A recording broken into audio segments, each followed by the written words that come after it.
మన దేశ చరిత్రను మనం ఎప్పుడూ బ్రిటిష్ వాళ్లతో ఫ్రెంచ్ వాళ్లతో జరిగిన పోరాటాల కోణంలోనే చూస్తాం. కానీ అంతకంటే పెద్ద, అంతకంటే భయంకరమైన దాడి మన సనాతన ధర్మంపై జరిగిందన్న నిజాన్ని మనం ఎందుకు చర్చించాం? ఈ దేశపు ఆత్మను దెబ్బతీయటానికి, ఈ దేశపు జనాభా స్వరూపాన్నే మార్చేయటానికి జరిగిన కుట్ర గురించి మనం ఎందుకు మాట్లాడం? ఈ ప్రశ్నలనే ఇప్పుడు ఉత్తరప్రదేశ్ ముఖ్యమంత్రి యోగి ఆదిత్యనాథ్ గారు సూటిగా సంధిస్తున్నారు. ఒక సభలో యోగి ఆదిత్యనాథ్ మాట్లాడుతూ ఒక సంచలన వ్యాఖ్య చేశారు. ఆయన మాటల్లోనే విందాం. ब्रिटिश उपनिवेशवाद के खिलाफ हम लड़े थे, हमारे पूर्वज लड़े थे।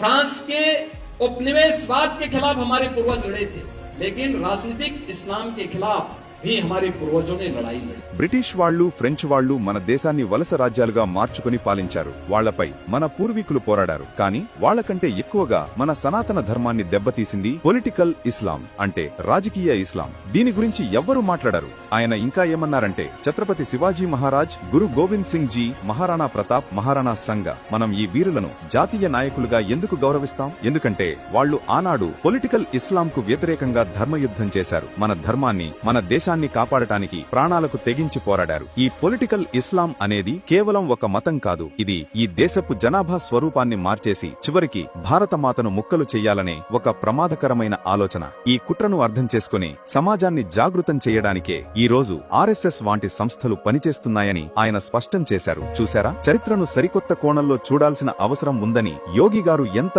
బలంగా చెబుతున్నారో. ఇది కేవలం చరిత్ర గురించే కాదు, మన వర్తమానం, భవిష్యత్తు గురించి కూడా. ఈ చారిత్రాత్మక విశ్లేషణపై మీ అభిప్రాయం ఏంటి? యోగి గారు చెప్పిన మాటలతో మీరు ఏకీభవిస్తారా? పొలిటికల్ ఇస్లాం వల్ల మన దేశానికి నిజంగానే ముప్పు ఉందని మీరు భావిస్తున్నారా? కింద కామెంట్స్ లో నిర్భయంగా చెప్పండి. ఈ నిజాన్ని నలుగురికి చేరవేయటానికి ఈ వీడియోను అందరికీ షేర్ చేయండి. జై హింద్.